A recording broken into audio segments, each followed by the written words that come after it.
2 दिन पहले हमने भाजपा प्रदेश संगठन मंत्री को लेकर एक खबर की थी। पवन राणा एक रहस्यमयी विदाई। खबर चली तो भाजपा नेताओं और कार्यकर्ताओं की एक बड़ी जमात ने उस पर्दे की कमात को हटाना शुरू कर दिया, जिसकी वजह से ये कहा जा रहा था कि भाजपा की हवा तभी बहती है जब पवन राणा की हवा बहती है। कहा जाना शुरू हो गया था कि भाजपा को महफूज रखने के लिए सियासी बाड़बंदी के जो दावे किए जाते हैं, उसी बाढ़ की आड़ में खेला हो गया। अब भाजपा के भीतर से ही जो खबरें सामने आ रही हैं, वो तमाम खबरें रहस्य से बढ़कर राणा की सियासी तिलिस्म को लेकर हैरानी का माहौल बना रही।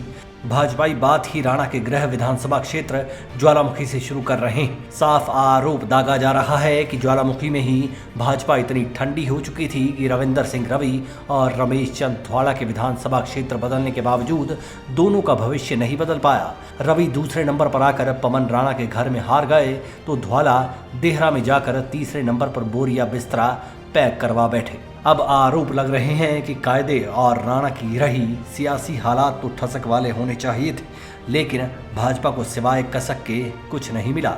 बीते विधानसभा चुनाव के दौरान ज्वालामुखी में राणा के घर के 2 बूथ लगड़ू 1 और लगड़ू 2 में कांग्रेस का हाथ भाजपा के मुंह को सुन कर गया, तो साथ लगती चंगर इलाके की पंचायतों में भी हाथ ने कमल के फूल को मरोड़ कर रख दिया। भाजपाई कार्यकर्ता और नेता कहते हैं कि शिमला में जयराम सरकार के खिलाफ समानांतर संगठन की सरकार चलती रही, तो कांगड़ा जिला में सरकारी तबके पर संगठन के तबके ने हावी होने की कोई कसर बाकी नहीं रखी। यही वजह रही कि कांगड़ा का किला कांग्रेस के कब्जे में चला गया।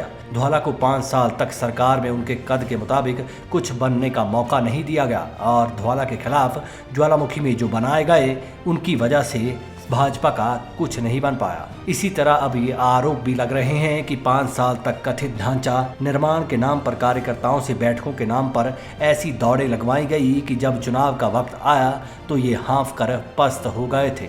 दबी जुबान से तो अति सक्रियता को लेकर ये आरोप भाजपा कार्यकर्ताओं में आम हो चुके हैं कि काम धंधा कोई देना नहीं, बस हर दूसरे दिन सियासी दुकानदारी की भीड़ जमा की जाती थी। जबकि भाजपा की स्थापित लीडरशिप का कहना है कि विधायकों मंत्रियों को बाईपास करना एक रिवाज बन चुका था। संगठन के नाम पर सरकार पिछड़ी साबित होती थी। सबसे बड़ी बात तो ये कही जा रही है कि 2017 से 2022 के अंत तक ये शोर जयराम सरकार की उपलब्धियों पर भी भारी पड़ता था कि पन्ना प्रमुखों, त्रिदेव जैसे ढांचों और डिजिटल एंड ग्राउंड वर्क की बदौलत भाजपा की दौलत बेजोड़ हो चुकी। सरकार दबी रही और संगठन ने सिर इतना उठा लिया कि जमीन दिखना ऐसी बंद हुई कि ये कब पैरों तले से खिसक गई पता ही नहीं चला। संगठन के दावे ऐसे थे कि मानो 68 में से 60-65 सीटें तो जनता झोली में डालकर ही दम लेगी, लेकिन जनता ने दम ही निकाल के रख दिया। खैर, सियासत है, इसी के दबी हुई राख में अब धमाके हो रहे हैं। ये अलग बात है कि भाजपाई लैंड माइंस की खिताब दे रही है और कह रही है कि हमारे पर खच्चे यूं ही नहीं उड़े। Manish Kaul, black and white news.